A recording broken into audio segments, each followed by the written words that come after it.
Ang ganda ng paligid, guys. O, tingnan niyo ang surroundings. Ang linis tingnan. O, diba?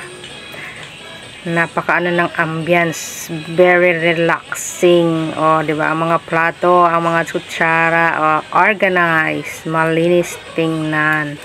Dito lang to, guys, sa may likod ng SM. Sanggupsyalan. O, punta na. Ano pang hinihintay nyo, guys? Punta na kayo dito. Diba, luto. So, yan, habang hindi pa tayo naluluto yung ating niluluto, guys. O, libot-libot muna ng ating camera. O, diba, para inggitin kayo. Charot. Kaya, puntahan nyo na. O, yan. O, diba, may pa-dessert pa dyan. May watermelon, pakwan. O, ano pa yan? So, yan. Try nyo yan na. Yan. Dito lang yan sa may likod ng SM. O, diba? Napaka-silensyo. Yan. Yummy, yummy.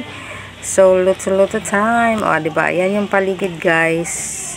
Yan yung mga design nila. So, diba? Ang ganda. Tingnan. Ang linis. So, diba?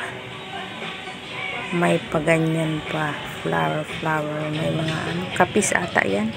O, diba? Ang linis ng plato, guys. O, naka-sterilize din ang kanilang kutsara at tinidor. O, ito yung labas. The entrance. Yan.